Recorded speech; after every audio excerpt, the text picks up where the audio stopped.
esse número.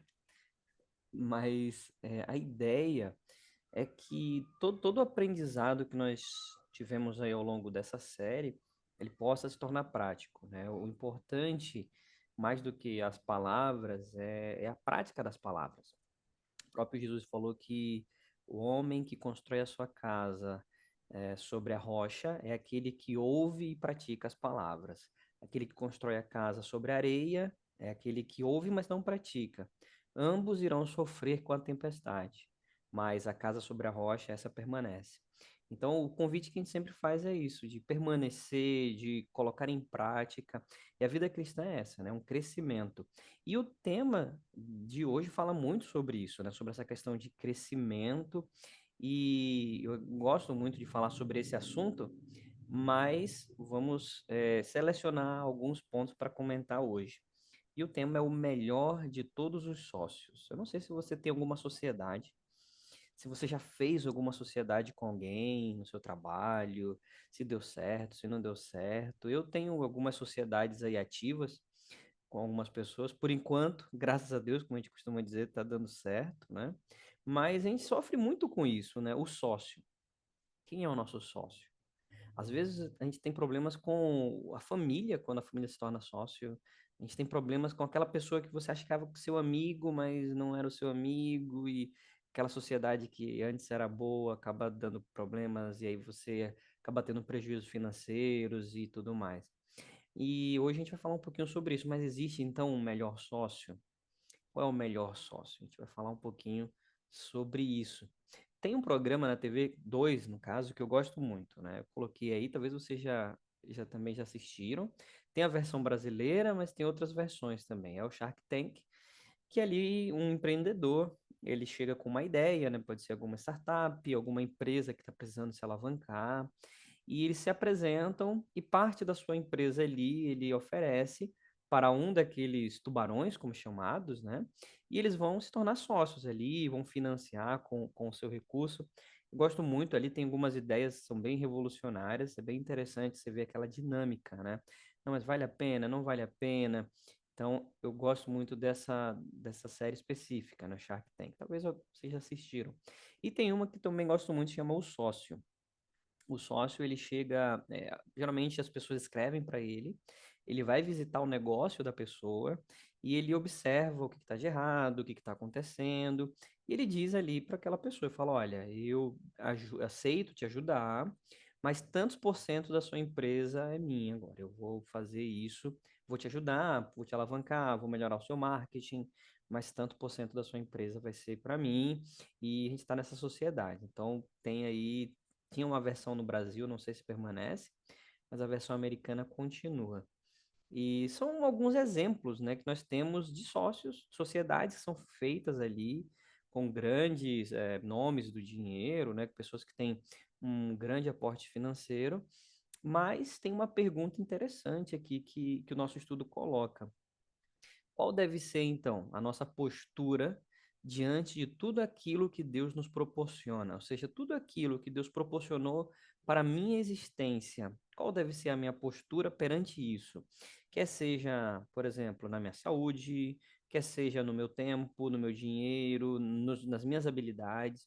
Qual é a minha postura diante do que Deus tem me dado? Isso está baseado muito lá no livro de Salmos. Eu vou ler esse para vocês, esse verso. Salmos capítulo 24. E o verso 1 diz assim, Salmos 24, 1. Ao Senhor pertence a terra e tudo o que nela contém, o mundo e os que nele habitam. Bom, se ao Senhor pertence a terra, tudo que nelas contém, o mundo e todas as pessoas, se tudo pertence ao Senhor, o que pertence a nós? O que de fato é nosso? Né? O tempo é meu? A vida é minha? O dinheiro é meu? Então, a premissa que nós temos é que ao Senhor pertence tudo. Ele nos proporciona a existência, ele nos proporciona os meios necessários para existir, viver bem. Então, tudo pertence a ele. Se tudo pertence a ele, qual é o nosso papel nisso? Se tudo é dele, qual é o meu papel nisso? Então, nós vamos ver hoje três áreas, e dessas três áreas, nós vamos ver o nosso papel perante essas três áreas. Existem pelo menos mais de quatro áreas, ou mais sete áreas. Dentro da Igreja Adventista, nós chamamos de mordomia, né? Uma área chamada de mordomia. Vamos falar um pouquinho sobre isso.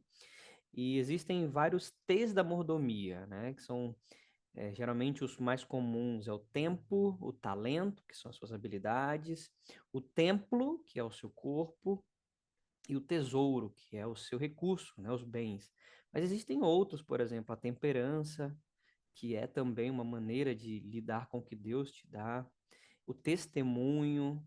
Então, a mordomia, ela envolve muitas coisas. Nós vamos falar hoje só sobre três aspectos. E o primeiro, antes de nós irmos para ele, né, é entender um pouquinho sobre essa imagem. Essa imagem é uma ilustração de José. José, então, quando ele foi levado cativo ali para o Egito, ele realmente desempenhou suas habilidades ali de maneira majestosa. Nós estudamos ali Gênesis, nós falamos sobre José, estudamos elementos sobre isso e vimos como que ele desempenhou o papel tão bem na sua casa, quando era servo ali de Potifar, quando foi levado também para a prisão e também como governador. Então ele desempenhou muito bem esse papel.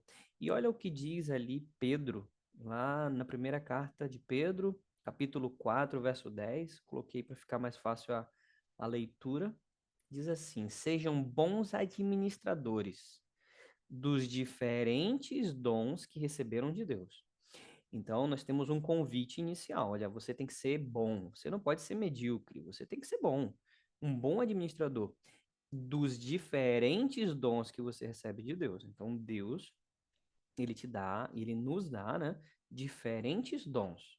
E agora nós temos que administrar tudo isso de maneira boa, de maneira eficaz, eficiente, né? São palavras que são utilizadas nesse meio, mas de maneira que realmente as pessoas possam vislumbrar em nós o Deus a quem servirmos. E o final diz, né, que cada um use o seu próprio dom para o bem dos outros. Então, nós somos convidados a ser bom naquilo que Deus nos dá, naquilo que recebemos dele, e usar isso em favor dos outros. Essa palavra eu fiz questão de marcar, administradores. Eu coloquei, tem a tradução dela do latim, né? Essa palavra está no latim, mas eu fiz questão de colocar no grego, como está no original. Essa palavra que aparece aí para vocês, né? Coloquei, marquei ela aí, oikonomos. Essa palavra, oikonomos, significa o quê, né? Do que ela está relacionada? Ela está relacionada frequentemente e funcionava como alguém que era o mordomo de uma casa. E geralmente quem era essa pessoa? Era um homem liberto, ou seja, um escravo liberado da servidão forçada e legal. Então, um oikonomos, ou seja, um bom administrador, era quem era naquela época ali, na época de Pedro ali.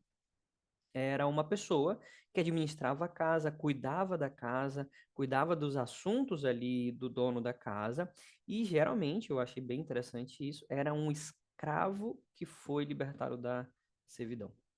Então, era alguém que subiu de patamar, vou colocar assim, né? Ele era escravo, agora ele é o administrador da casa. Então, ser administrador é um reflexo também do que Cristo faz por nós. Quando nós olhamos para a área espiritual, nós entendemos que Cristo é quem nos liberta. Cristo nos liberta da escravidão do pecado. E agora, uma vez livres da escravidão do pecado, ele nos convida a sermos bons mordomos, a sermos bons administradores. Então, isso é uma resposta ao que ele já fez por nós. Já fomos libertos do pecado por meio de Cristo, e agora, em liberdade, eu digo: Senhor, eu quero te servir. Senhor, eu não quero te servir de qualquer maneira, eu quero te servir bem, quero ser um bom administrador. Então, essa é a ideia dessa palavra, administrador, que é o oikonomos, né? Era o escravo liberto que agora ele cuidava da casa do seu senhor e dos interesses do seu senhor. Então, José foi um reflexo disso, né? José recebeu a liberdade e cuidou muito bem ali do governo do Egito. E ele salvou praticamente a sua família, salvou o povo egípcio na época, porque ele foi um bom administrador. Recebeu esse dom de Deus, usou de maneira sábia e também usou, como diz o texto lá em Pedro, para o bem de outros. Então a ideia de sociedade, ela parte também não apenas de quem vai ser o meu sócio, mas o que que eu faço com o que Deus já me deu. Como eu, de fato, será que eu sou um bom sócio? Será que eu, de fato, sou um bom administrador? Então, parte dessa premissa do de ambos os lados, né? E aí eu quero colocar as três áreas agora, que nós vamos olhar sobre como sermos, então, bons administradores, né? E a primeira delas é o tempo. E eu coloquei algumas imagens aí, né? O tempo hoje é algo que realmente nos deixa assustado. Existe uma crise muito recorrente, né? Que às vezes você chega no final do dia em casa, trabalhou, tá cansado, e você pega o celular, vai deitar, e você coloca uma mensagem consciente dizendo assim, poxa, já trabalhei tanto, agora eu vou me dar um tempo para eu aproveitar o meu dia. E aí a gente gasta um tempo rolando feed, vendo mensagens, a gente gasta um tempo ali. E eu não tô falando sobre A ou B, né? Mas nós observamos isso como sendo uma resposta ao trabalho que eu já fiz. Se eu já trabalhei tanto pelos outros, dá aquela impressão, né? Agora eu vou aproveitar esse tempo para mim. Essa ideia tem sido perpetuada. Você observa muito isso nas juventudes, observa muito isso também na geração que aprendeu a usar o telefone. Então, por exemplo, meu pai e minha mãe, eles são de uma geração que aprenderam a usar o telefone, assim como a minha geração. Tem uma geração que já nasce usando o telefone, de certo modo. Então, eu vejo muito minha mãe, às vezes ela me manda vídeo, eu falo, mãe, mas onde que a senhora está assistindo esses vídeos, né? Então, minha mãe também está ali antenada no celular dela ali. E mais de 60 anos já consegue ainda compartilhar uns vídeos comigo. E o nosso estudo ele pede para nós pensarmos sobre isso, né? Sobre o tempo, que precisamos ser administradores do tempo de maneira precisa e com disciplina. É, tem um debate que sempre está aberto, que é o seguinte, né? Mas todos nós temos as mesmas 24 horas, né? Eu tenho severas críticas a essa ideia, né? Nem todos temos as mesmas 24 horas. Nós temos na maneira, vou colocar olhando para um relógio ali, mas eu, por exemplo, eu acordo e geralmente aqui na casa dos meus pais tem café da manhã. Então, aquele tempo que eu gastaria para fazer o café da manhã, que eu gastaria para fazer um almoço ou algum jantar, eu não preciso gastar. Eu tenho esse benefício de estar aqui na casa deles. Então, o meu tempo já é diferente daquela pessoa que precisa acordar e gastar 1h30 para chegar no trabalho. 2 horas e tem que fazer comida. E quando volta, tem que preparar a marmita para amanhã e tudo mais. Então, a questão de tempo é de fato algo bem peculiar, né? Cada um tem ali as suas peculiaridades. E eu entendo que o tempo ele é diferente para cada um, justamente dependendo dessa questão da nossa sociedade, né? Tão acelerada, tão agitada. Mas Deus nos convida para ser bons administradores do tempo. Olha esse texto lá em Eclesiastes, capítulo 3, verso 1. Tudo tem o seu tempo determinado, e há tempo para todo propósito debaixo do céu. Então, nós temos, não sei, o verso é claro, né? Há tempo para todo propósito, e tudo tem o seu tempo determinado. E nós precisamos ser isso, saber administrar bem o nosso tempo. Será que eu, Eliel, tenho administrado bem o meu tempo? Será que eu coloco a desculpa de que não dá tempo ou é falta da administração do meu tempo? Será que eu planejo o meu tempo ou eu deixo acontecer e às vezes não acontece? Então, nós precisamos também pensar nisso. Então, uma das maneiras de nós sermos bons mordomos, bons administradores, é administrando o tempo. E Deus, ele é interessante, né? Ele antes mesmo de nós pensarmos em falar sobre administrar o tempo, ele dedicou um tempo especial para ele. Nós temos ali o relato da criação, quando o próprio Deus diz: não, esse tempo aqui é um tempo especial de descanso. Lá em Gênesis 20, isso é repetido e é dito: olha, lembra-te de ter um tempo para descansar, lembra-te do sábado. Então, Deus, ele faz uma escala, né? Se você ler Gênesis capítulo 20, verso 8, a escala lá é a 6 por 1. Ele diz assim: ó, lembra-te do dia do sábado para o santificar. 6 dias trabalharás, mas o sétimo é o sábado do Senhor teu Deus, né? Então, Deus, ele pensou nisso, ele sabia que nós íamos nos desgastar, e às vezes eu conheço pessoas que se você deixar, ela trabalha a semana toda, é o workaholic, né? Que trabalha, trabalha, daqui a pouco tá com estresse, burnout.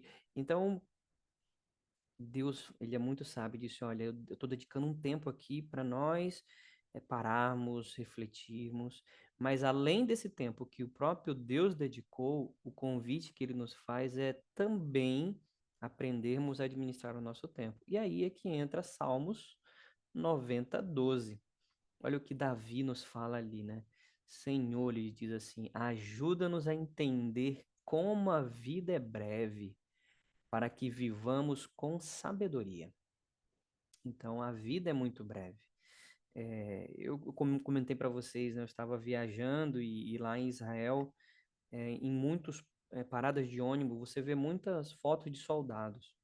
E lá tem a idade deles, que foram soldados, que foram para a guerra e infelizmente faleceram em guerra.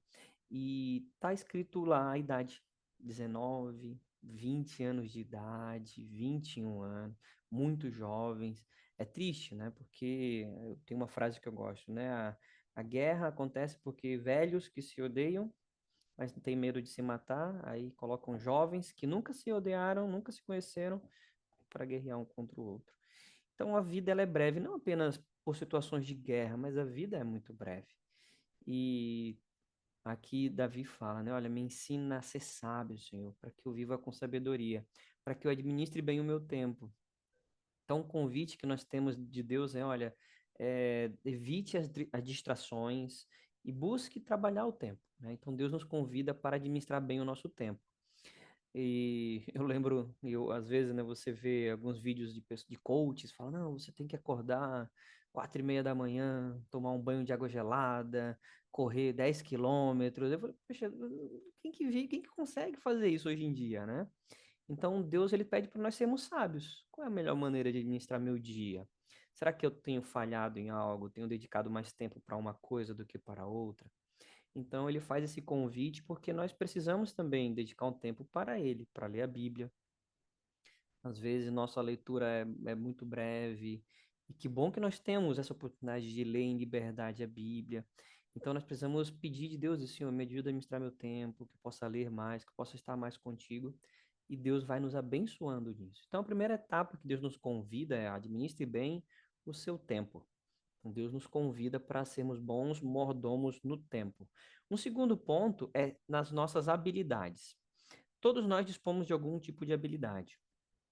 E, e muitas vezes existem habilidades que são publicamente visíveis, né? Alguns jornalistas, cantores, entre outros.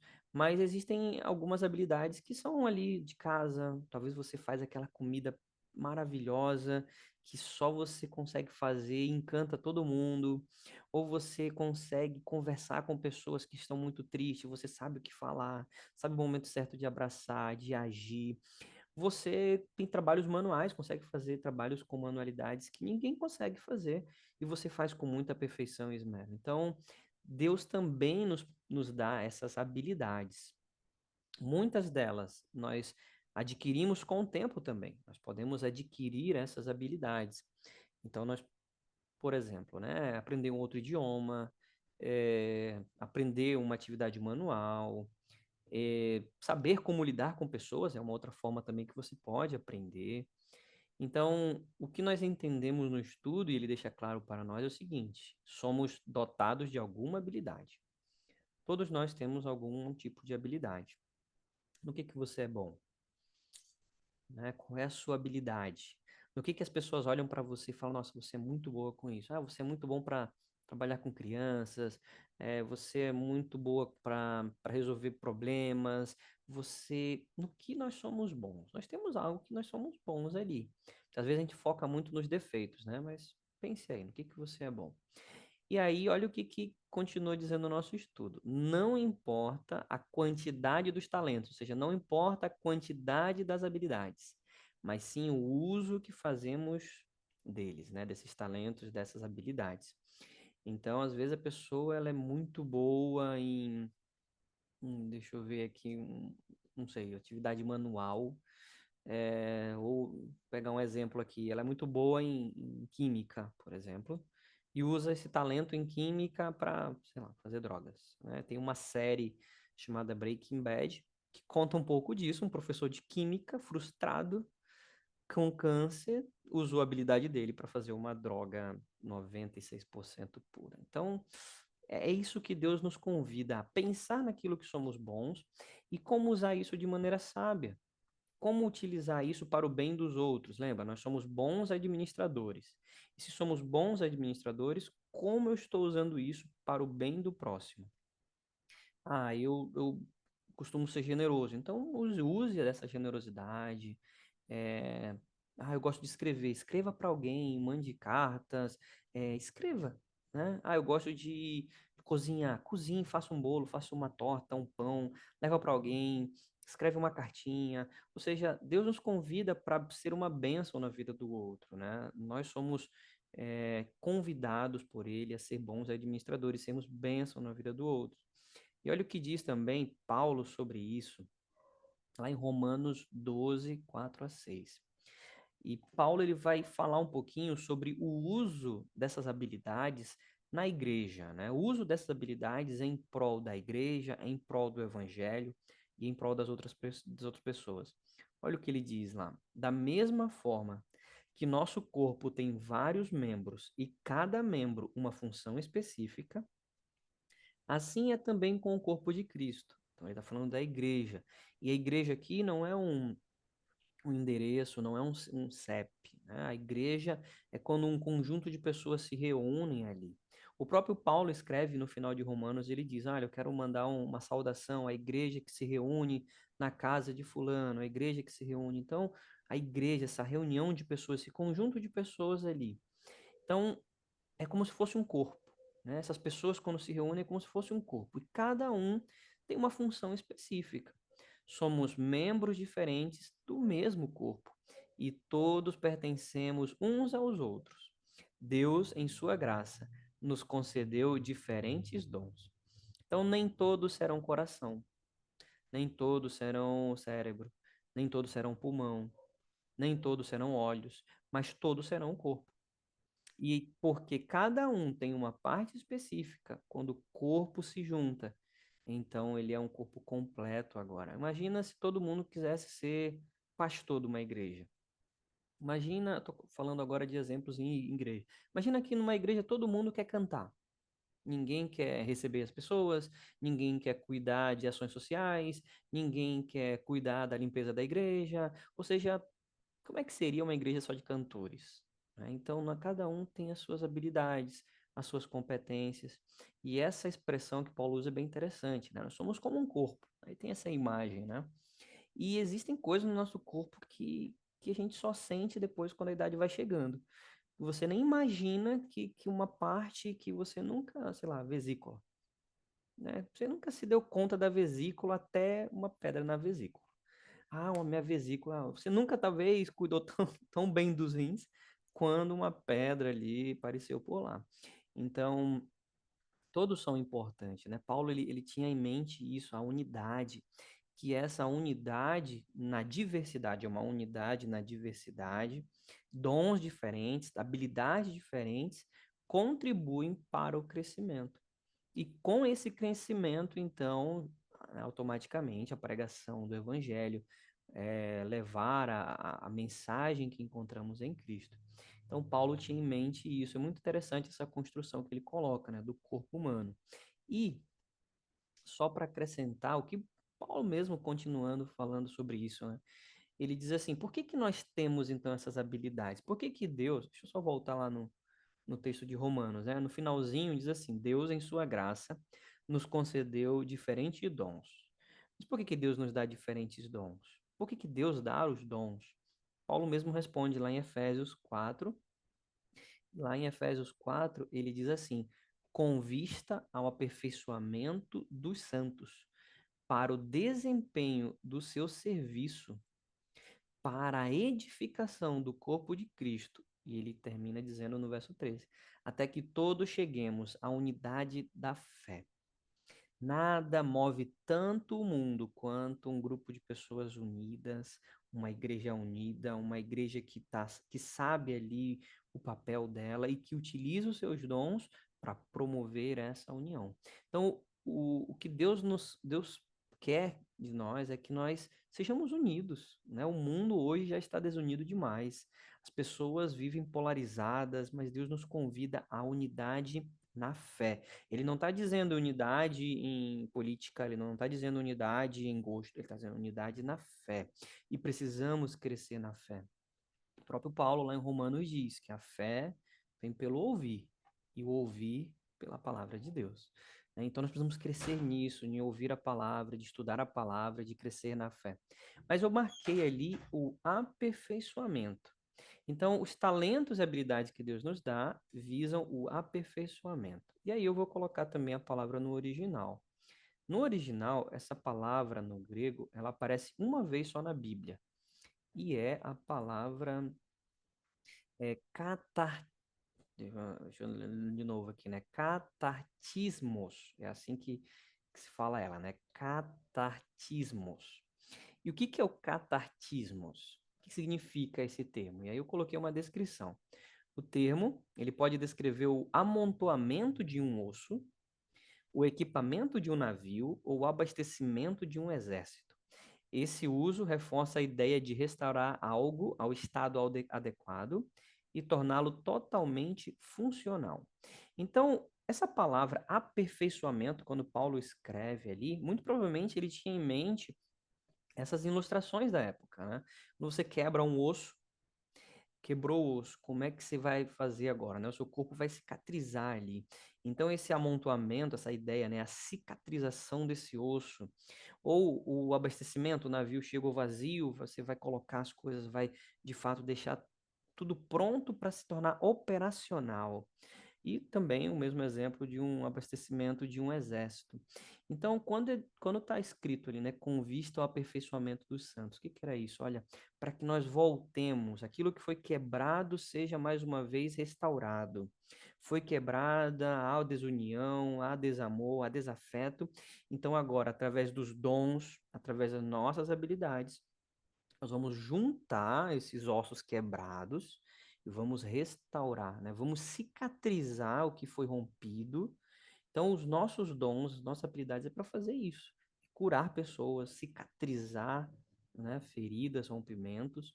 Além disso, é para equipar, ou seja, os nossos dons servem para nos deixar aptos a fazer mais pelos outros, tanto no sentido de nós crescermos como corpo de Cristo, ou seja, como igreja, quanto no sentido também de nós levarmos o bem aos outros, né? Fazermos e levarmos adiante o evangelho. Então, eu gostei muito, né, dessa expressão aperfeiçoamento, né? Aquilo que estava quebrado vai ser agora restaurado, né? Famílias, amizades, problemas talvez de saúde mesmo, outros tipos. Agora, nossas habilidades vão ser usadas para isso, para poder resolver situações, né? Quantas vezes alguém já falou, eu passei por isso, né? Talvez você também, que você estava precisando de uma palavra e alguém falou isso para você e realmente era aquilo que te deu paz, que confortou teu coração. Então, Deus nos convida para ser assim, né? Pessoas que vão proporcionar o bem através das nossas habilidades. Então, nós temos o primeiro ponto, que é o tempo. Deus nos convida para ser bons mordomos do tempo. O segundo ponto, que, né, bons mordomos da nossa habilidade, usar os nossos dons, os nossos talentos, sendo que esses talentos eles podem ser adquiridos. Nós podemos obter novos talentos, visando o quê? Visando a unidade da fé. Além de nós adquirirmos novos talentos, como nós vimos no slide anterior, Deus também nos dá talentos. Deus pode nos dar um talento, como ele deu ali para os discípulos, foi a habilidade de falar em outras línguas, em outros idiomas conhecidos. lhe deu esse dom. Deu o dom de cura também para alguns outros, o dom de profecia. Então, Deus ele também dá o dom para o quê? Para que todos cheguemos à unidade da fé. Tá bom? E o terceiro e último ponto, como eu falei, são vários, mas o nosso tempo também não nos permite analisar cada um deles. Isso aqui a gente está vendo bem de maneira não tão profundamente, né, cada um dos temas. E o próximo, eu até coloquei essas imagens aqui, é a questão do dinheiro. Quando se fala em dinheiro, se vê muitamente isso daqui, né? Igrejas, eu tenho um professor lá na universidade, eu acho que ele deve ser ateu, eu não sei, mas ele tem uma camisa que está escrito assim: pequenas igrejas, grandes negócios. Né? As pessoas, elas têm essa visão hoje muito das igrejas, né? Ah, meu dinheiro, o dízimo, o dízimo. Então, você tem o que é chamado de uma teologia da prosperidade. Eu não estou aqui incluindo todas as denominações, mas eu estou dizendo que algumas delas usam de fato da Bíblia para obter recurso para os seus líderes. E você é convidado a participar dessa comunidade com a crença de que se você der, Deus vai te dar mais. Se você abençoar a obra, Deus vai te abençoar muito mais.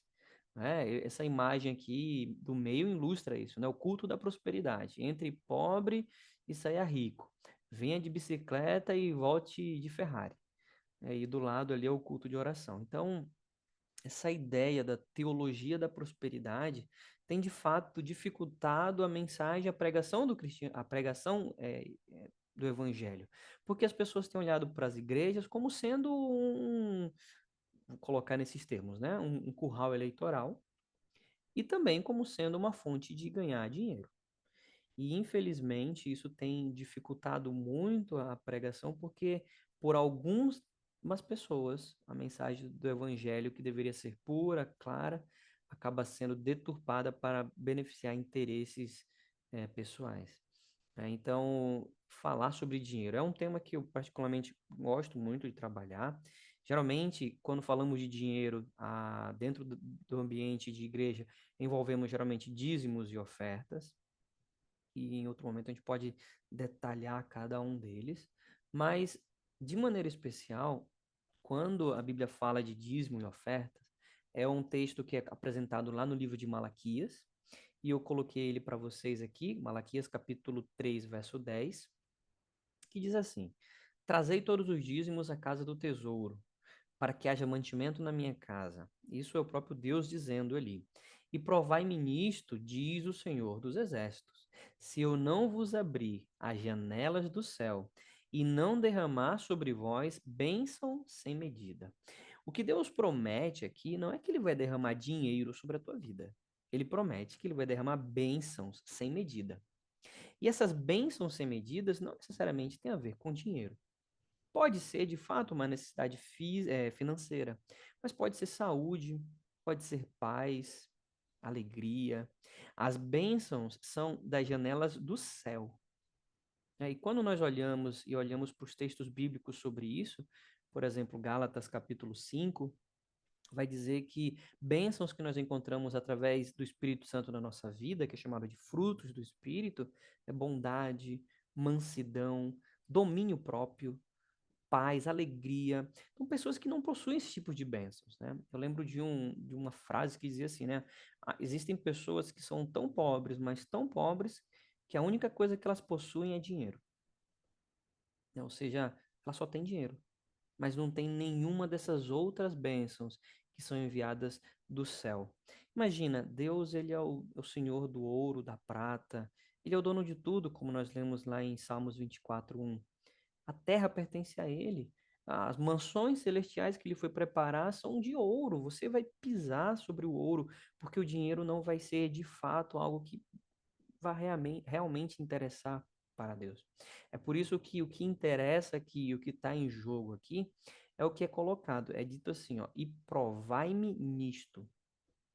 Geralmente, na Bíblia, nós temos Deus provando as pessoas, né? Deus envia provas, né? Abraão, né? Se você me ama, Abraão, vai lá, entrega seu filho. Então Deus coloca essas provas, mas aqui Deus nos convida a provar ele. É dizendo assim, Senhor, o senhor é fiel mesmo? Então, é um convite que Deus nos faz de fidelidade. O que Deus está pedindo aqui é que os nossos laços com Ele possam ser estreitados cada vez mais. Ele diz assim: filho, seja fiel nos dízimos e me prove, prove, provai e vede. Está escrito ali, né? Provai-me nisto e eu vou abrir as janelas do céu sobre vocês. Então Deus faz esse convite. E esse texto muitas vezes é utilizado para as pessoas trazerem o dinheiro, darem tudo para a igreja, sendo que Deus vai, se você der uma casa, Deus te dá duas. Se você trouxer dinheiro, Deus vai aumentar a tua conta bancária. Então o que o texto está dizendo ali são bênçãos espirituais. E podem ser financeiras ou não. Deus sabe a real necessidade, mas não é uma barganha. Aí é que entra Malaquias, eu quero ler para você. Malaquias, capítulo 5. Malaquias é o último livro ali do Antigo Testamento. E Malaquias, capítulo 3, perdão, né? Capítulo 3, verso 15. Olha só a observação que nós temos ali. É dito assim: ora, pois nós reputamos por felizes os soberbos. Também os que cometem impiedade prosperam. Sim, eles tentam ao Senhor e escapam. O que é colocado ali é que existe um grupo de pessoas que tenta ao Senhor. Ou seja, eles chegam para Deus e olham para Deus como se fosse ali o caixa bancário e diz aqui, ó, toma, Senhor, agora eu quero que o Senhor me dê. Isso é tentar ao Senhor, né? O povo de Israel, quando você tem lá o mandamento, não tentarás o Senhor teu Deus. Quando nós vamos entender o mandamento e vamos ver lá em Salmos e em Hebreus, Hebreus ele mostra e diz assim, olha, o povo tentou ao Senhor no deserto. Como que aconteceu isso, né? E lá nós encontramos a seguinte descrição, de que eles chegaram a falar, não, o Senhor não está conosco. Deus não tem nos abençoado. Deus não tem derramado sobre a nossa vida bênçãos. E diz lá no livro de Salmos que eles tentaram ao Senhor no deserto. Depois você pode acompanhar, tá lá, Salmos capítulo 95, verso 8 e 9. Então, eles chegaram e falaram assim, Senhor, o Senhor não tem nos abençoado. E muitas vezes nós temos feito o mesmo com Deus. Nós olhamos só para as bênçãos financeiras. Não olhamos para as outras bênçãos que Ele está disposto a nos dar. O livro de Malaquias não é um livro que fala sobre o dízimo. Na verdade, o livro de Malaquias é um livro que tem perguntas que Deus faz para o povo. E o povo diz, Senhor, não, nós não somos tão maus assim. Senhor, nós não somos tão ruins assim. Antes de Deus, né, falar Malaquias 3:10, ele faz assim, olha, vocês estão me roubando nos dízimos e nas ofertas. Só que existem outras perguntas que Deus faz. Deus fala assim, olha, vocês não têm me amado, vocês não têm me adorado. Então, o livro de Malaquias, ele traz um reflexo de como deve ser a vida do cristão. Não é apenas nos dízimos. Quando Deus nos convida para ser bons administradores, não é apenas no dinheiro, é em tudo. É no tempo, é no corpo, é na nossa saúde, é no dinheiro também, é nas nossas habilidades, para que nós não venhamos a tentar ao Senhor. Por que que nós tentaríamos ao Senhor? Porque nós esquecemos de que Ele é o dono. Nós somos o mordomo, nós somos o que administramos, mas Ele é o dono, né? A saúde que temos, a vida, a energia, tudo vem dele. Então, tudo que nós recebemos dele é uma lembrança do que ele tem continuamente feito por nós. E essa lembrança nos leva a ser bons administradores no tempo, nas habilidades, no dinheiro também. Então, o convite que nós temos no estudo é que o nosso melhor sócio é o sócio que tem tudo. E esse sócio que tem tudo e pode de fato nos dar tudo é o nosso Deus. Ele nos deu a libertação, ele nos dá a salvação, ele nos dá a vida, ele nos dá o tempo, ele é o dono do tempo. E tem uma canção que eu gosto muito que diz assim: tudo aquilo que ele oferece, ele é. É o pão da vida, é a água, é o alívio, é, quem sabe, o conforto. E se de fato foi uma necessidade financeira, ele também é o senhor da prata, é o dono da prata, é o dono do ouro. Então, o convite que nós temos é que precisamos, de fato, estar ao lado desse nosso Deus, que é o melhor dos sócios.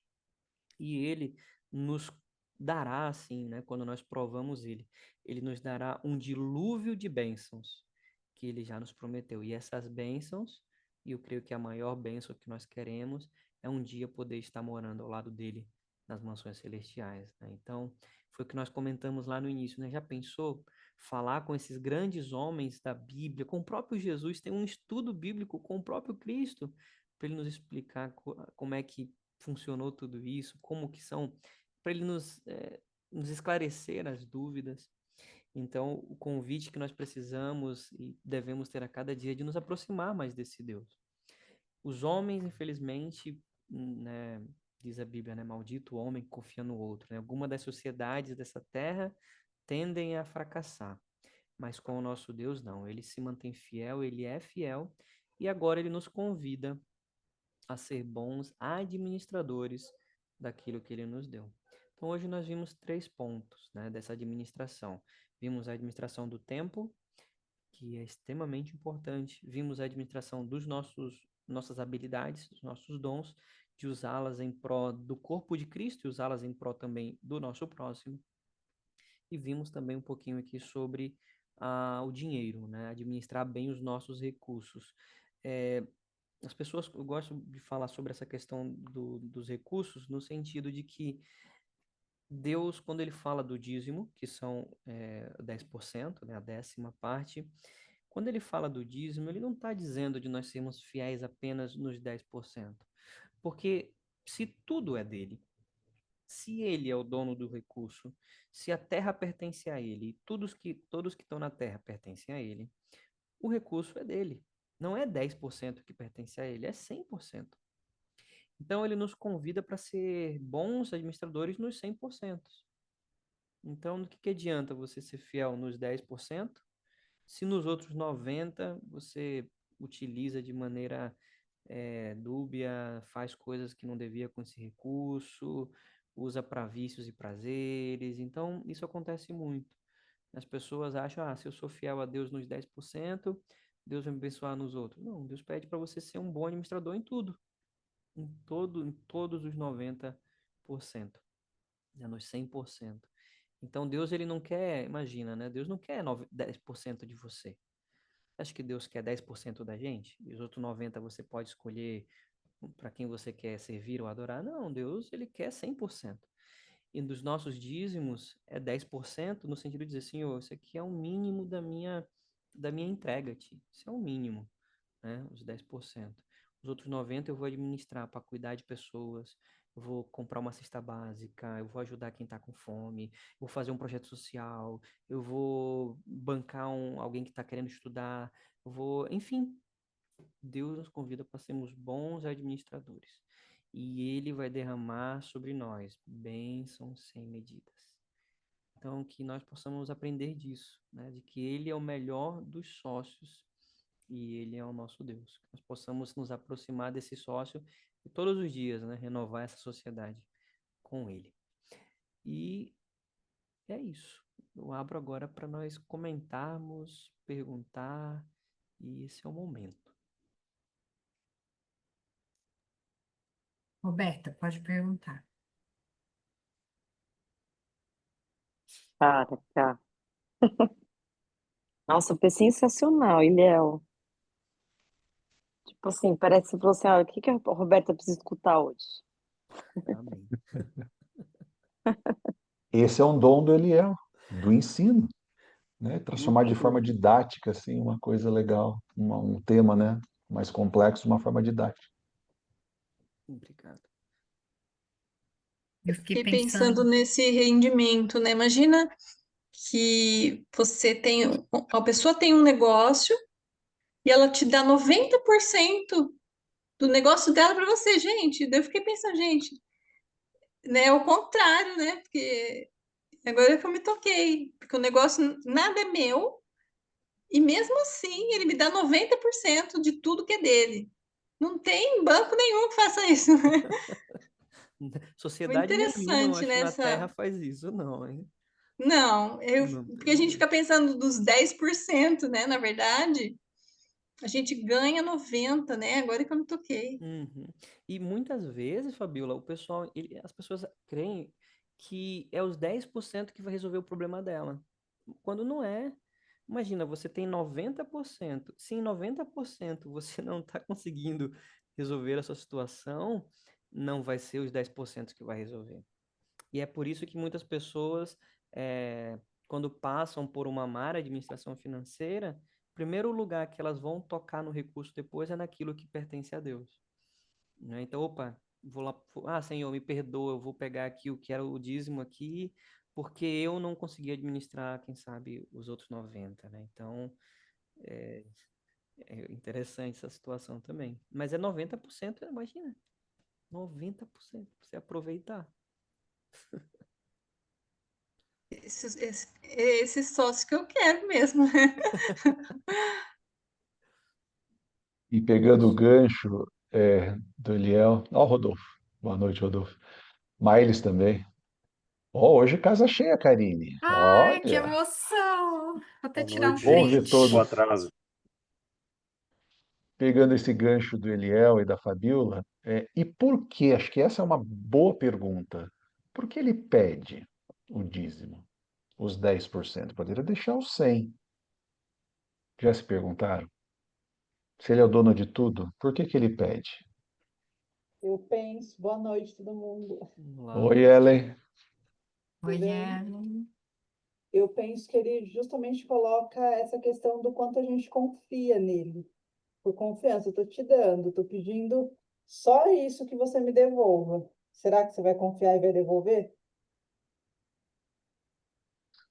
É uma. Trabalhar o nosso coração, a confiança, a entrega e a sensibilidade para com o outro, né? Quando eu devolvo, isso não é para Deus. Deus é dono, ele não precisa do meu dinheiro. Não precisa de nada que eu tenho. Ele é o dono de tudo. Mas, na verdade, ele pede isso para trabalhar o nosso coração, o nosso caráter, a sensibilidade em relação à necessidade dos outros, a sensibilidade em relação ao avançamento da obra, né, para que o conhecimento dele chegue a outros. É para isso o recurso. Porque ele poderia, como ele ao ler lá, abrir as janelas do céu e cair assim, barras de ouro, né? Não precisa disso. Mas ele prefere nos usar para trabalhar o nosso coração. Eu acho que e isso é interessante porque eh, nós temos estudado a história de Josué, né? Então, por 40 anos, Deus fez chover comida. Tipo, como que vai chover comida? Então, Deus, ele pensou por 40 anos, a roupa do povo de Israel não se desgastou. Então, Deus, ele cuida de tudo aquilo enquanto nós estamos, eu vou colocar nesse termo, né? Nesse deserto que é essa terra, né? Enquanto nós estamos nessa transição, nos preparando para a nova Canaã, Deus cuida da gente. E ele nos pede agora para cuidar dos interesses dele também e dos interesses do próximo. Os 10%, gosto de dizer, né? 10% é o mínimo, né? Quando você vai na Bíblia, você tem os 10 mandamentos, mínimo. Você tem lá Abraão pedindo, né? Senhor, se tiver aqui em Sodoma e Gomorra, ali nas regiões, na cidade da Campina, se tiver 10 justos, eu salvo. 10 justos, eu salvo. Então, 10 é o mínimo, né? Dentro da ideologia hebraica, é o mínimo que Deus pede de nós. Então, ele pede o mínimo, e muitas vezes a gente, mesmo assim, não tem sido fiel no mínimo. É por isso que ele usa essa expressão, né? Olha, quem é fiel no pouco, quem é fiel no mínimo, vai ser fiel no muito, né? Então, ele pede para a gente ser fiel. É o que o Fábio bem colocou, né? É uma questão do coração, de trabalhar o coração. Vamos lá, pessoal. Pode ser o momento de vocês. Dúvidas sobre. Eu acho que a gente já teve estudos também sobre dízimos e ofertas, né? Então, mas esse é o momento de relembrar, de perguntar. Acho que a Sil queria falar. Queria, Sil? Parece que eu vi você levantando a mão. Eu queria. é, é, Tem algum momento que ele pede 10%? Sim, temos lá em Levíticos, capítulo 23. Porque eu me lembro que Moisés. Bom, desculpa. Pode falar, pode falar. Perdão, pode falar. É, Levíticos capítulo 27, perdão. Mas aí pode falar, e aí eu leio aqui. Primeiro você começa. Não, tem aquela passagem, eu não lembro se é Moisés, não, é Abraão, que encontra um sacerdote e dá os 10%, não é isso? Bem, Isso, Melquisedeque. Isso mesmo. Uhum. Abraão, quando se encontra com Melquisedeque, depois da vitória ali de resgatar a cidade da Campina, né, de salvar o seu sobrinho, ele aparece ali, então, Melquisedeque, e ele dá o dízimo a Melquisedeque. É apresentado lá em Gênesis capítulo 14. Isso, eu me lembrava disso, mas eu não me lembro dele pedir 10, porque Jesus certamente não pediu nada, né? Ao contrário. Ó, esse conceito é bem interessante, né? Porque anterior a Abraão, nós não temos nada dizendo assim, precisa dar o dízimo. Mas como que Abraão deu o dízimo, então? Né? Por que ele deu o dízimo? Eu vou deixar Então, para o Fábio responder essa daí. Rodolfo, Mas, mas tem a situação aqui de Abraão. Nós também temos essa situação acontecendo na vida de Jacó. Jacó, quando ele está fugindo do seu irmão Esaú, ele tem um sonho ali em Betel e ele vê a escada, né, que liga ao céu, e ele faz uma promessa. E a promessa que ele faz é, olha assim, ó, se você for comigo, se você me acompanhar, tá lá em Gênesis 28, eu vou te dar o dízimo. Eu vou te dar o dízimo. Ele não tinha nada, né? Jacó não tinha nada. Ele saiu fugido ali, talvez a roupa do corpo, e ele fala que, olha, Senhor, se você for comigo, se você me der o pão, o que comer, e eu conseguir voltar em paz para a casa do meu pai, ele diz assim, então certamente eu te darei o dízimo. Então a ideia do dízimo ela é anterior a Moisés. Abraão, que é o pai da fé, que é chamado, ele já dizimava. E aí, quando a gente vai para Levíticos, aí nós temos a instituição daquilo, né? Aquilo sendo instituído, como é que funcionava a divisão do dízimo. Era uma sociedade que era com animais, então passava 9 animais, né, debaixo da vara do pastor, e o 10º era o dízimo, tá lá em Levíticos 27, né? tá lá em Levítico. Isso mesmo, Levíticos Mas aí, 27. quando Jesus vem, ele paga, né? O dízimo, Paga você tudo, acha né? que Paga tudo, não paga tudo? bom, se ele pagou tudo, a gente, por exemplo, não deveria comemorar mais nada ali do que tem no Antigo Testamento, né? Porque se ele paga tudo, é muita coisa, né? A questão é que o dízimo, lá quando você vai nos livros aqui, nas cartas de Paulo, Paulo vai instituir agora como funciona a obra, né? Para que serve a obra? Para que serve o dízimo? Para que serve a oferta? Então é instituído agora a função daquilo. O dízimo, ele era dado para os levitas. Eles trabalhavam no templo e eles tinham a responsabilidade. Eles não tinham herança, eles não tinham pasto, eles não tinham animais. Então o dízimo era separado e era entregue aos levitas, que cuidavam vou colocar assim, do templo, né? Que era não é a igreja, né? Mas era o templo. Então, e isso quando eles vão para Canaã, ali também no Templo de Salomão, é mais uma vez reforçada essa ideia da distribuição do dízimo. Então, o dízimo ele nasce primeiro para manter aqueles que estão mantendo a obra. E Abraão dá o dízimo para quem? Para Melquisedeque. E a Bíblia diz que Melquisedeque era um sacerdote, era um rei sacerdote, né? Então, ele entende isso e entrega aquilo para o sacerdote. Então era para manutenção da obra, né? As pessoas que estão ali, que vão oficiar, que fariam sacrifício, que estavam intercedendo pelo povo, que faziam toda a parte ali. Então era para manutenção disso. Israel vai construir isso. Quando nós chegamos no Novo Testamento e a igreja ela começa a se estruturar, eu digo a igreja cristã, a partir dos discípulos, como que elas funcionavam? Funcionavam com doações. Então, o primeiro relato que a gente tem na Bíblia de um doador é Barnabé. Barnabé, lá em Atos capítulo 4, ele chega, vende um terreno e doa o terreno para para Pedro ali, que na época era o administrador ali da igreja cristã que estava surgindo ali. Então as pessoas vendiam as coisas e mantinham, vendiam e mantinham. Aí tem a história de Ananias e Safira, que foi uma situação atípica. Então eram por doações, tudo era uma doação, né? Toma aqui uma doação. Só que aquilo foi crescendo. Imagina um movimento que foi crescendo, crescendo, crescendo, crescendo. Então, até mesmo no livro de Atos, nós encontramos situações, por exemplo, estava tendo uma fome em Jerusalém e não tinha comida em Jerusalém. E aí, o apóstolo Paulo fez uma coleta de alimentos para poder enviar para Jerusalém. Ou seja, como que a obra ia se sustentar?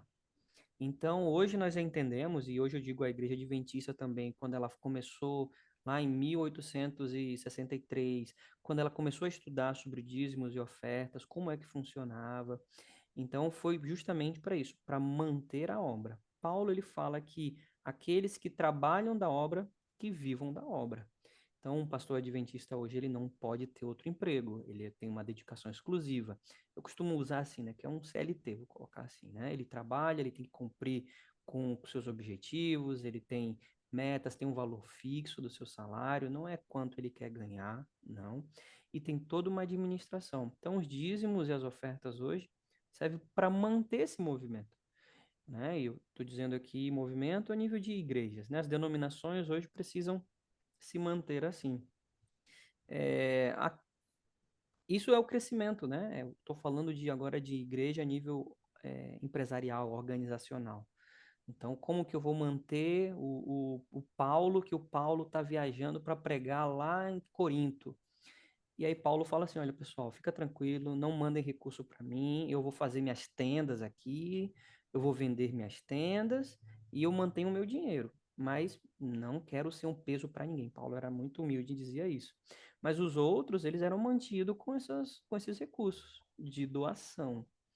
Mas aí foi necessário fazer agora essa organização, né? Como é que vai ser, quanto vai receber.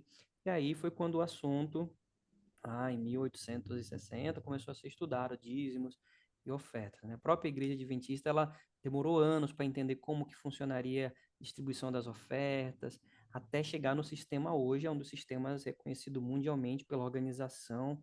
Já conversei com muitos amigos que não são adventistas e de outras denominações, e quando eles veem como funciona a organização financeira da Igreja Adventista, eles falam assim, nossa, como é que vocês conseguem ajudar alguém do outro lado do mundo? Vocês têm uma agência de assistência social, vocês têm a ADRA, vocês têm escola, vocês têm universidade, vocês têm... Então, o recurso, né, para manter a obra é justamente através dos dízimos e das ofertas, né? Por isso que lá ele fala, olha, trazei todos os dízimos à casa do tesouro. Ou seja, na época lá de Malaquias era no templo, que era administrado pelos sacerdotes e tudo mais, né? Então foi para manutenção. De fato, na época de Cristo ali, a Bíblia não traz detalhes, mas ele, por exemplo, cumpria, Jesus, por exemplo, pagou o eu acho que é o seguro do templo, né, que era uma taxa do templo, né? Ou seja, Jesus pagou a taxa do templo. Jesus, ele também, ele cumpria com o ritual que tinha de lavar as mãos, tanto que lá em Mateus, acho que Mateus 11, as pessoas chegam para Jesus e falam assim, Jesus, por que que os teus discípulos não fazem isso? Então, Jesus, ele cumpriu muito bem ali. Ele disse que ele veio cumprir a lei. Jesus cumpriu, de fato, a lei. Então, dízimos e ofertas têm a ver com a organização, né? E aqui eu vou deixar agora para o Fábio completar, falar um pouco mais sobre isso. Os universitários, chamar os universitários, Rodolfo e Fábio.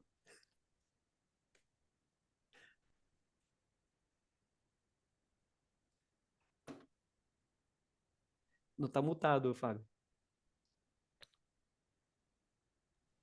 Eita! Só queria pegar o comentário da Sil sobre Jesus. Tem um texto de Mateus 23, que Jesus dá claramente a visão dele sobre o dízimo. Ele fala assim, né? Ele é questionado ali pelos fariseus, né, e os escribas, e aí ele fala: Ai de vocês, de vós, escribas e fariseus hipócritas, porque vocês dão o dízimo da hortelã, do endro e do cominho. Eles dizimavam tudo, no mínimo, nos mínimos detalhes.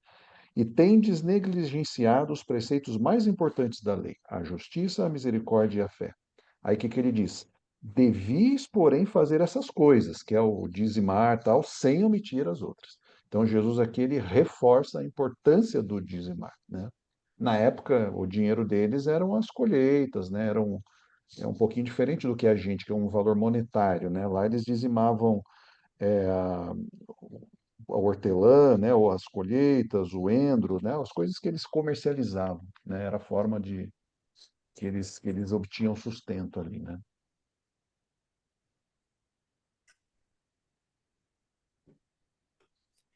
Te ajudamos a entender um pouquinho? Né? Então, Jesus, ele não, a prática do dízimo não foi abolida, né? De outro modo, né? Ele, olha, É, faça isso, mas também faça aquilo. não, eu acho absolutamente compreensível, como você falou, uma instituição hoje sem um pastor, por exemplo, como é que ele vai, né, ganhar o dinheiro dele? Óbvio, não tem nem sentido. Mas o meu ponto era justamente assim, não sei, eu tive essa sensação de que quando Jesus chegou lá, falou, bom, tá tudo pago, tá tudo certo. E que ele também sempre teve essa ideia de que igreja não é um lugar, né? Não é uma instituição, né? É só por isso que eu falei. Mas está tudo claro. E eu acho que essa ideia que você mesmo falou, por exemplo, porque que algo anterior ao povo judeu, né? O dízimo ali, né? Eu costumo usar de referência a árvore do Jardim do Éden. Ali Deus falou, olha, esse aqui é meu, não toque, né? Então é aquela prova de fidelidade. Deus fala, você confia em mim? É tipo aquilo, né? Você me ama mesmo? Então prova que você me ama, né? Não tem o casais, prova que você me ama. Então a prova de emoção, eu te amo, né? Eu te amo a ponto de entregar o meu dinheiro como um sacrifício, porque o, o dízimo, essa palavra dízimo, né? Era aquilo que era oferecida, vem da mesma que deu origem a dizimar. Imagina, um exército dizimou uma população, ou seja, você destruiu, você.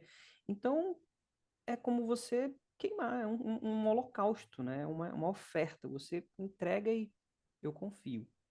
Você me ama? Prova. Então você prova e você abre mão daquilo. E quando você abre mão do dinheiro, você está abrindo mão também do seu eu. Cristo fala, Cristo falou muito sobre dinheiro, né? Ele falava assim, olha, vocês não podem servir a dois senhores.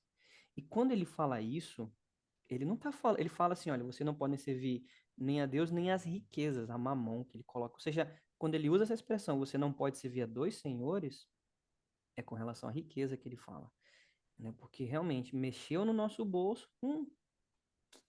aquela pessoa que está te devendo, aquele dinheiro que você emprestou, então precisa pagar uma conta. Então, quando mexe no nosso bolso, a gente realmente passa por essa situação. Então, é um convite que Deus faz, olha, você é meu sócio? Então deixa que eu cuido, eu cuido.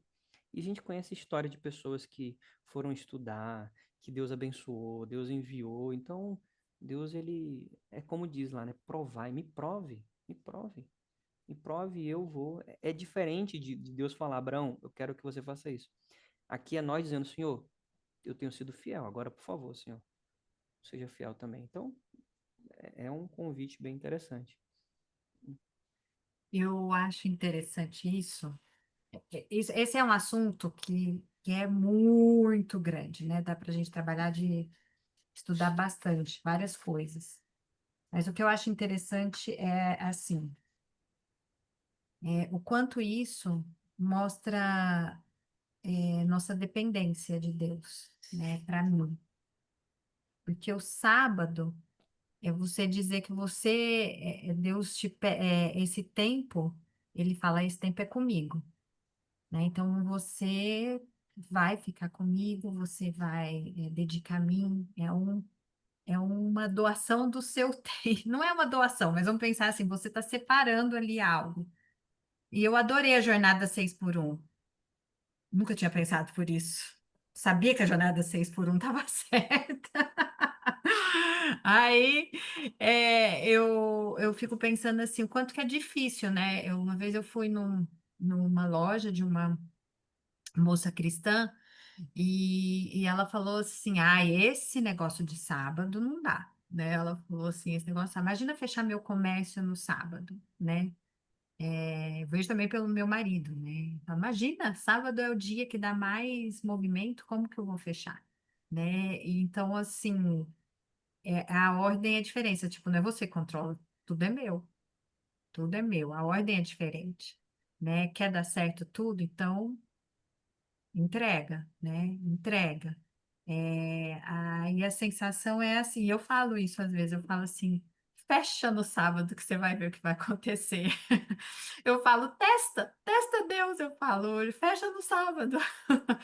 E porque ele fala que ele cuida de nós, né? Ele provê as nossas necessidades. A gente acha que é a gente que corre. Então, o sábado eu acho extremamente educativo para mim, na minha vida, porque mostra semanalmente, para mim, me coloca no eixo, fala assim, você acha que você está controlando tudo. Eu controlo o seu tempo, eu controlo, tudo é meu. Então, assim, o importante é você estar no foco certo, saber que eu que cuido de você. Isso traz até alívio para minha alma. O sábado, ele é curativo para mim, né? Porque eu sou uma pessoa ansiosa, então o sábado para mim me diz assim, oi, não é você que corre atrás, você entrega e depois você vai. E uma coisa que também isso me faz relação com outro assunto que não tem nada a ver, mas que tem a ver, é que a gente está estudando muito esse mês, né, esse trimestre, Josué. E a gente estudou antes Êxodo, certo? Foi Êxodo que a gente estudou? Isso mesmo. Obrigada. E uma coisa que está me chamando muito nessa lição, que sim, sempre fica uma coisa que o Espírito Santo me deixa cutucando, sabe? E essa coisa fica cutucando, cutucando, cutucando. Desde a lição de Êxodo, a questão assim, de quando eles primeiro foram sair para o Egito, né? Quando eles saíram para o Egito, que Deus falou, olha, amanhã, nessa noite aí, vocês vão sair para o Egito, vocês vão sair daqui, vocês vão embora. Que Deus não ficou mostrando para eles assim, olha, o plano é o seguinte, a tal hora eu vou fazer isso com todos os primogênitos. Aí vocês peguem e vocês sigam para a rua direita. Eu quero que vocês se reúnam lá, que vocês andem 10 quilômetros. Depois desses 10 quilômetros, vocês vão descansar. Ele não mostrou o plano de fuga.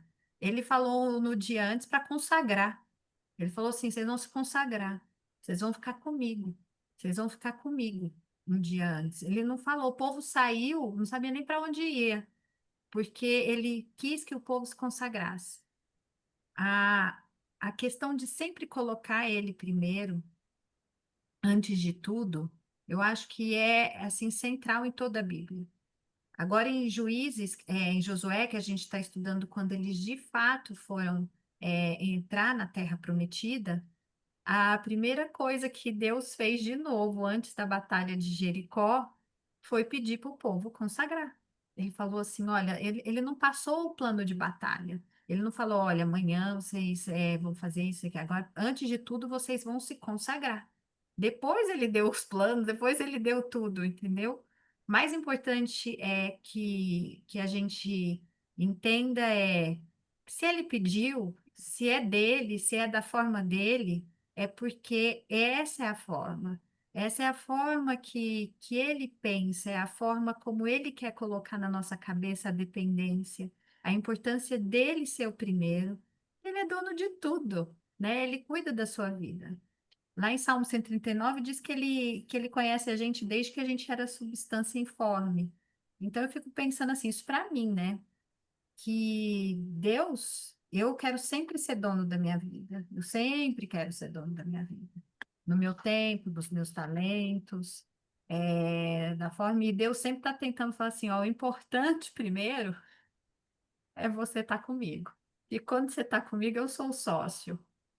Eu coordeno. Eu coordeno. Os 90% são seu, mas vem comigo no primeiro. E os 10% na Bíblia, eu acho esse texto interessante, porque eu não lembro jeito, posso estar falando meleca, tá, gente?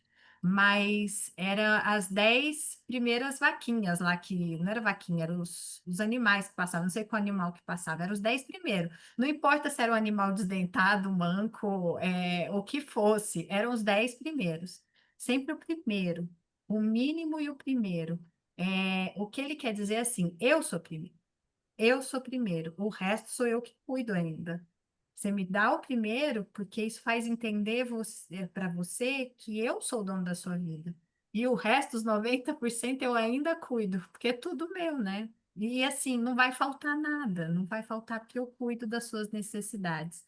Então, eu acho bonito essa questão do sábado. E a gente tem tanta dificuldade porque normalmente a gente está colocando na ordem contrária, né? Assim, é eu que dou conta do meu sustento. Como que eu vou fechar? Como que eu vou fechar? Né? E, assim, do dízimo. O que que eu vou fazer com a conta se eu tenho que dar 10%? É o eu Cara, que está na e frente. você acabou de falar, cara, que desde a época que Deus fazia chover pão, o povo nem assim, entendeu? É a gente que vai entender, cara? Para, né? Mas aí tem um verso que eu gosto muito, que é lá de Paulo, 1 Coríntios 10, ele diz assim, olha, tudo isso aconteceu com eles para servir de exemplo para vocês não fazerem. Exatamente. E Mas Olha, assim, por não é exemplo, todo mundo que faz, é isso que é importante, porque assim, a gente sabe que, assim, na minha concepção, né, biblicamente, eu creio que a maior parte das pessoas, infelizmente, tem o coração endurecido, mas sempre tem a pequena parcela que não tá com esse coração endurecido, né? Tipo, a gente está estudando Josué, né? Então teve Caleb, Josué, todos os outros espias foram contra. E sempre o do coração endurecido é quando o eu está na frente, né? O eu está na frente. Quando eu que vou resolver, eu que vou fazer. Existe uma parcela, a Bíblia ainda vai usar esse termo remanescente, o povo de Deus. Sempre existe um grupinho muito especial que entende. O que eu acho assim, misericordioso é que Deus não desiste do grupão. Deus não desiste do grupão, né? Assim, ele fica lá, vamos, povo. Ele não desiste. Eu já tinha desistido há 3 anos atrás, assim. Já tinha desistido no começo. Mata tudo, entendeu? mas eu gosto muito disso, né? De que a melhor experiência que você pode fazer é venha e viva, né? Eu gosto muito de algumas histórias que a igreja tem num programa chamado Provai e Vede. Ou seja, eu vejo histórias ali que falam, Senhor, eu quero viver isso também, né?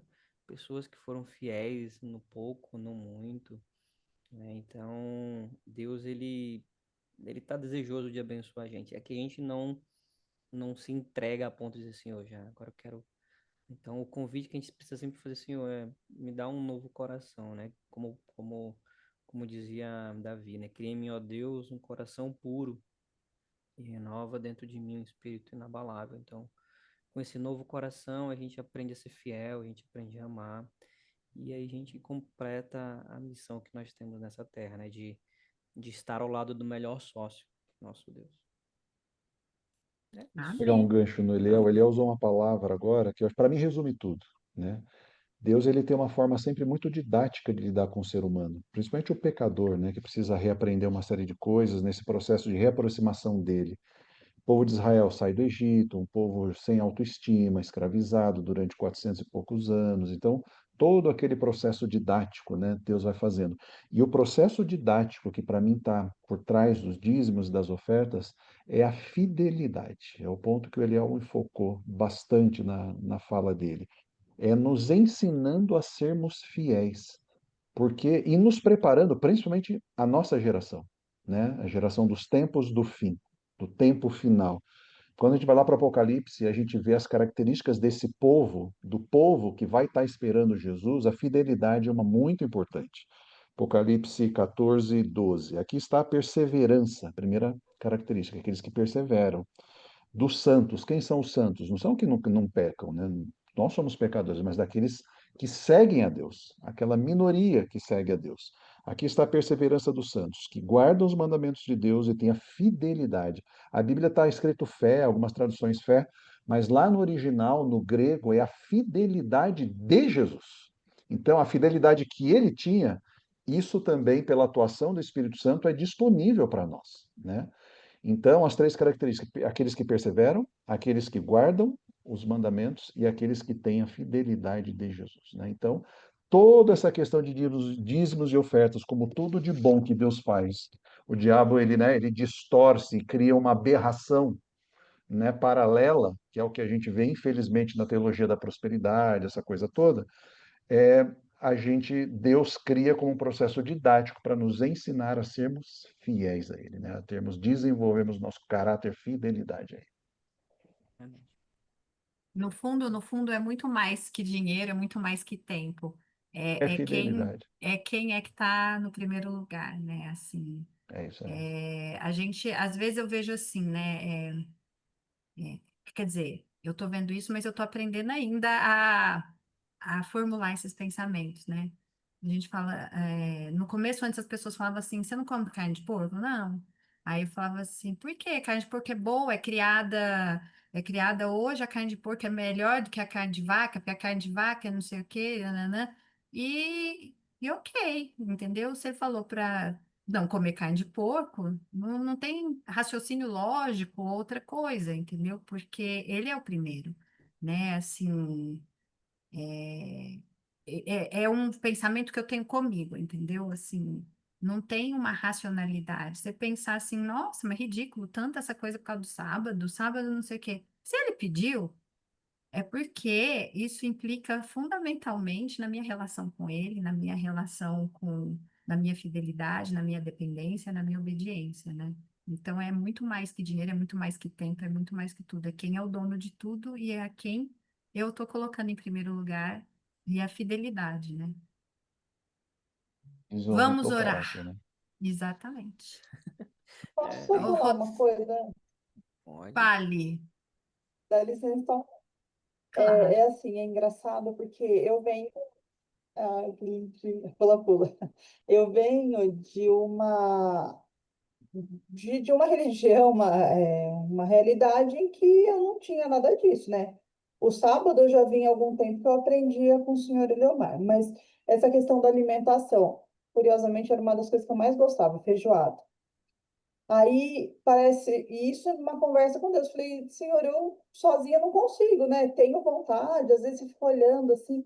E é tão curioso quanto Deus parece que vai tirando isso de você. Você sente o cheiro, parece que já não é mais a mesma coisa quando você sente o cheiro em algum lugar fazendo. Aí eu já olho de uma maneira diferente, quer dizer, não sou eu que olho, né? É o Espírito Santo agindo a partir desse momento. E outra questão que eu falei com a Fá, que eu me propus a fazer essa devolução do dízimo. E está sendo 2 semanas maiores, assim, que eu não estou tendo agenda de paciente, gente. Aí eu fico falando, Senhor, mas como assim, né? E como é curioso quanto Deus vai abrindo possibilidades, colocando coisas, proporcionando.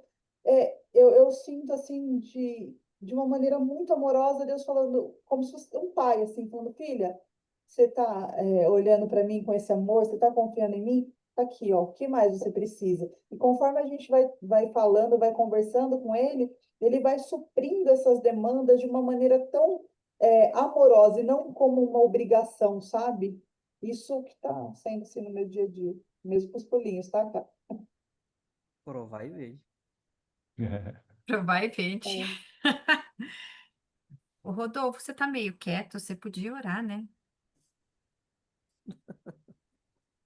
Oro, oro sim. Oremos então. Querido Deus, muito obrigado por mais essa oportunidade que tivemos de estudar a Sua palavra.